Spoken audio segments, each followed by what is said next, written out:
ইবলিস মূলত ফেরেশতা ছিল না, সে ছিল জিন জাতির অন্তর্ভুক্ত। পবিত্র কোরআনে স্পষ্টভাবে বলা হয়েছে যে সে আগুনের তৈরি ছিল। তার আদি নাম ছিল আজাজিল। সে এতটাই ইবাদত গুজার এবং জ্ঞানী ছিল যে আল্লাহ তাকে সাধারণ জিনদের উপর উচ্চ মর্যাদা দিয়ে ফেরেশতাদের কাতারে শামিল করছিলেন। সে আসমানে ফেরেশতাদের সাথে বসবাস করত এবং তাদের শিক্ষক হিসেবে পরিচিত ছিল। আল্লাহ যখন প্রথম মানুষ আদম আলাইহিস সালামকে সৃষ্টি করলেন, তখন ইবলিসের প্রকৃত চরিত্র প্রকাশ পেল। আল্লাহ ফেরেশতা ও ইবলিসকে নির্দেশ দিলেন আদমকে সিজদা করতে। ফেরেশতারা বিনা দ্বিধায় সিজদা করলেও ইবলিস তার সরাসরি প্রত্যাখ্যান করে।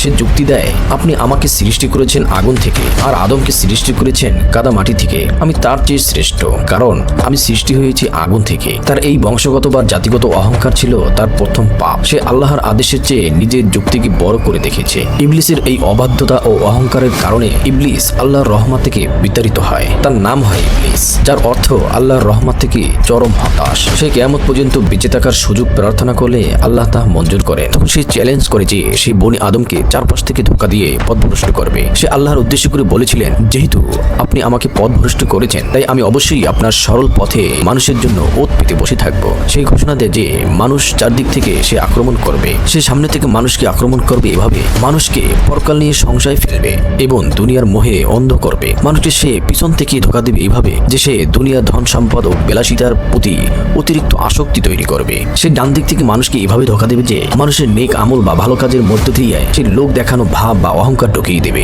সে বাম দিক থেকে মানুষকে এভাবে ধ্বংস করে দেবে যে মানুষকে পাপ কাজে এবং অশ্লীলতার দিকে এমনভাবে প্রলুব্ধ করবে। শয়তান সরাসরি খারাপ কিছু করতে বলবেন না, তিনি বরং মন্দ কাজকে সুন্দর এবং যুক্তিযুক্ত হিসাবে উপস্থাপন করে তার সামনে দাঁড় করাবে। যেমন একবার করলে কিছু হবে না, বা সবাই তো করছে, তুমি করলে দোষ কি? এভাবে সে মানুষকে ফাঁদে ফেলবে, মানুষের মনের ভিতরে সন্দেহ তৈরি করবে। একটি সবচেয়ে পরিচিত পদ্ধতি এটি হলো মানুষের মনে সন্দেহ তৈরি করা। শয়তান মানুষের মনে নিজের সম্পর্কে, অন্যের সম্পর্কে বা বিশ্বাসের বিষয়ে অহেতুক সন্দেহ এবং ভয় ঢুকিয়ে দেয়। এর ফলে মানুষ মানসিকভাবে অশান্তিতে থাকে। এখন থেকে পরে, এখন থাক, পরে করব, এই মন মানসিকতা তৈরি করে শয়তান বড় একটি চাল তৈরি করে। সে মানুষকে সৎ কাজ বা দায়িত্ব পালনে আলস্য এনে দেয়, তাতে সবসময় শেষ হয়ে যাওয়ার পর মানুষ অনুতপ্ত হয়। প্রত্যেক মানুষের কিছু দুর্বলতা থাকে, যেমন রাগ, লোভ বা অহংকার। শয়তান ঠিক সেই দুর্বলতাকে ব্যবহার করে মানুষকে নিয়ে ভুল সিদ্ধান্ত নেয়। শয়তানের অন্যতম প্রধান কৌশল হলো মানুষকে এটা বোঝানো যে সে অনেক বড় গুনাহ বা ভুল করে ফেলেছে। সে মনে মনে বলে, তোমরা যা অপরাধ করেছো তাতে সৃষ্টিকর্তা আর কখনোই তোমাকে ক্ষমা করবে না। এর ফলে মানুষ তওবা বা সংশোধনের পথ ছেড়ে দিয়ে আর বেশি খারাপ পথে চলে যায়। শয়তান মানুষের মনের ভিতর হীনমন্যতায় ঢুকিয়ে দেয়। সে মানুষকে বিশ্বাস করায় যে তুমি অপদার্থ,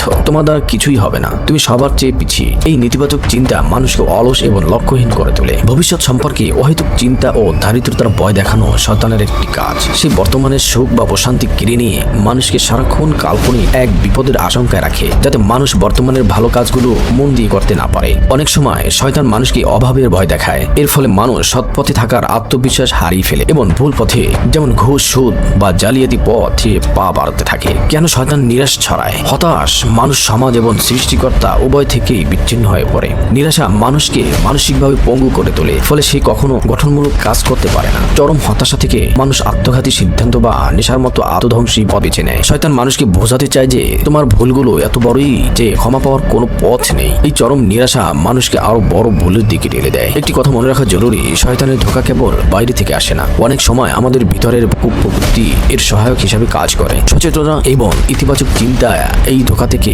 মানুষকে বাঁচাতে পারে। ইবলিস আল্লাহকে চ্যালেঞ্জ করে দিয়ে বলেছিলেন, আপনি তাদের অধিকাংশকে কৃতজ্ঞতা পাবেন না। অর্থাৎ সে মানুষকে এতটাই অকৃতজ্ঞ এবং আল্লাহর অবাধ্য বানাবে যে তারা তার ইবাদত করতে চাইবে না। আল্লাহ ইবলিসের এই চ্যালেঞ্জ গ্রহণ করেন, তবে একটি বিশেষ শর্ত দেয়। আল্লাহ বলেন, যারা ইবলিসের অনুসরণ করবে তাদের দিয়ে তিনি জাহান্নামে পূর্ণ করবেন। তবে আল্লাহর মুখলিস বা একনিষ্ঠ বান্দাদের উপর ইবলিসের কোনো ক্ষমতা চলবে না। আল্লাহ ইবলিসের এই চ্যালেঞ্জ গ্রহণ করলেন, কিন্তু জানিয়ে দিলেন যারা আল্লাহর প্রকৃত বান্দা তাদের উপর শয়তানের কোনো ক্ষমতা থাকবে না। শয়তানের এই গল্প আমাদের শেখায় যে ইবাদত যতই বেশি হোক না কেন, বিন্দুমাত্র অহংকার সবকিছু ধ্বংস করে দিতে পারে।